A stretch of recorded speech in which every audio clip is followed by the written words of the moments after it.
नमस्कार दोस्तों, आप सब लोगों का स्वागत है आज की हमारी एक नई वीडियो में।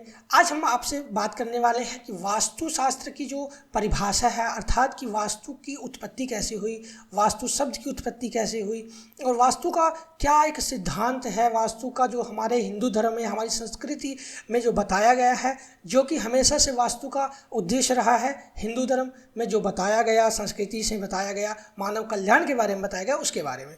तो चलिए शुरू करते हैं। तो कहा जाता है कि वास्तु शब्द की जो उत्पत्ति है वो वसु धातु से हुई है।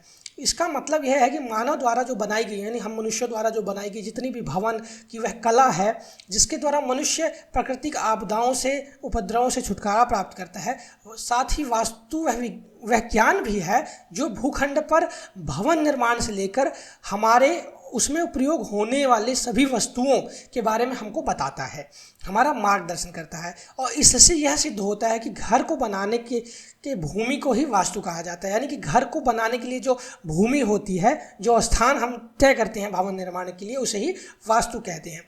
अब क्योंकि वास्तुशास्त्र के सिद्धांत प्रकृति में संतुलन बनाए रखने के लिए, प्रकृति में विविध बल जो उपस्थित हैं उसमें जल, पृथ्वी, क्योंकि देखिए वास्तुशास्त्र के जो सिद्धांत हैं वो प्रकृति में संतुलन बनाए रखने के लिए हैं। अब प्रकृति के जो विविध बल उपस्थित हैं, यानी प्रकृति में जो अलग अलग बल उपस्थित हैं, जैसे कि जल, पृथ्वी, वायु, अग्नि और आकाश, ये जो शामिल है, जो ये बल शामिल है, इनके बीच में जो परस्पर क्रियाएं होती हैं उनका व्यापक प्रभाव भी पृथ्वी पर निवास करने वालों पे मतलब प्राणियों पे पड़ता है। इसके सभी सिद्धांत पूर्णतः वैज्ञानिक हैं और उनका एकमात्र उद्देश्य मानव मात्र का कल्याण है, जिसमें कि मानव मात्र का कल्याण निहित है। और वास्तुशास्त्र का असली उद्देश्य, मेन उद्देश्य, जो पूरा उद्देश्य है वो यही है कि मनुष्य मात्र का जो सुगमता से और शीघ्रता से कल्याण कैसे हो सकता है। इस बात का जितना गंभीरता से हमारे शास्त्रों में, यानी हिंदू संस्कृति में और वास्तुशास्त्र में किया गया है कि किस प्रकार से भवन निर्माण करके और मनुष्य को कल्याण किया जा सकता है, वो सारा ज्ञान वास्तुशास्त्र में है और कहीं नहीं मिलता ये ज्ञान। अब चूंकि जन्म से लेकर हम मृत्यु तक पर्यंत, मतलब जो हम मनुष्य हैं, जिन जिन वस्तुओं का या जिन जिन व्यक्तियों के संपर्क में आते हैं और जो जो क्रियाएं करते हैं, उन सभी का हमारे जो ऋषि मुनि थे उन्होंने बहुत दूरदर्शी दृष्टि से, अपनी बहुत ही वैज्ञानिक ढंग से, बहुत ही वैज्ञानिक प्रक्रिया से यह मर्यादित एवं सुसंस्कृत किया वास्तुशास्त्र के अंदर। कि इतना ही नहीं, साथ में मनुष्यों के लिए जो निवास, यानी जो हम मनुष्य निवास करते हैं, निवास के लिए भवन निर्माण करते हैं, उसको भी वास्तुशास्त्र में बड़ा ही अच्छे तरीके से मर्यादित किया गया है।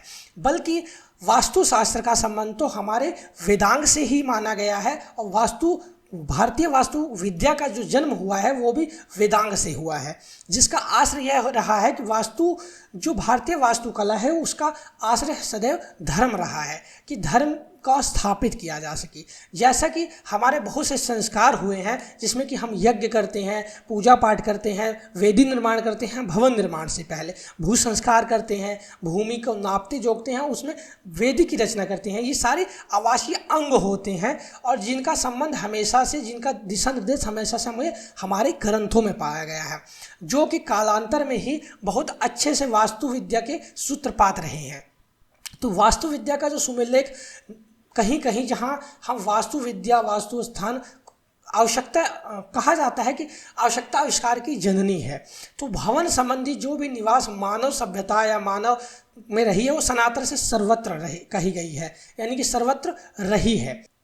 ऋग्वेद में वास्तु संबंधी बहुत संकेत मिलते हैं जो कि आज हम तात्कालिक वास्तु विद्या एवं वास्तुकला का सुदृढ़ अनुमान किया जा सकता है। जिससे कि वेदों में जो हमारे हमारे जो संग्रहित शास्त्र हैं, वेदों से संग्रहित जो हमने शास्त्र किए हैं, उसमें ज्योतिष शास्त्र एक है, ठीक है। उसी ज्योतिष शास्त्र, यानी जिसे वेदों का नेत्र कहा जाता है, उसी ज्योतिष शास्त्र का एक अंग है वास्तुशास्त्र, जो कि यह शास्त्र जो कि बहुत ही मंगलमय एवं भवन आदि निर्माण का आधार है। यानी कि इससे यह शास्त्र एक बहुत ही मंगलमय है और इससे भवन निर्माण का जो आधार बनता है वह संपूर्ण मानव जीवन के लिए बहुत ही लाभदायक शास्त्र है। तो इससे जो प्रगतिदायक निर्माण भी कहा जा सकता है, इस शास्त्र को हम प्रगति में उपयोग कर सकते हैं और हमारे इस शास्त्र का प्रगतिदायक निर्माण हमारे जीवन में बहुत ही रहा है।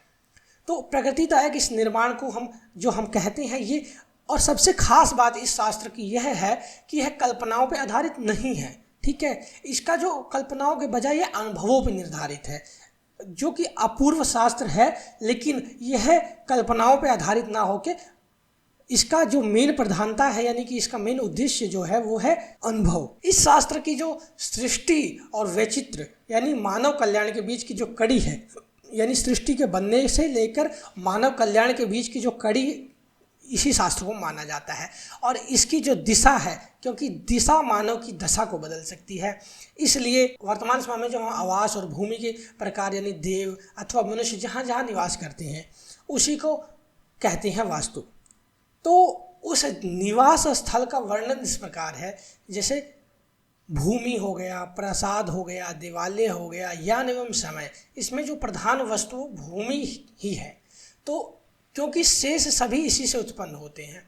दूसरे शब्दों में हम यह कह सकते हैं कि जो प्रसाद वास्तु है, यानी कि भूमि से उत्पन्न हो, उस पर आश्रित होने का कारण वास्तु ही है। तो जितने भी हमारे आचार्यों ने इन्हें वास्तु की संज्ञा प्रदान की है, इसलिए भवन, प्रसाद आदि के निर्माण के लिए भूमि की परीक्षा वर्ण, रंग, गंध, रस, स्वाद, आकृति, दिशा, शब्द एवं स्पर्श के द्वारा करनी चाहिए।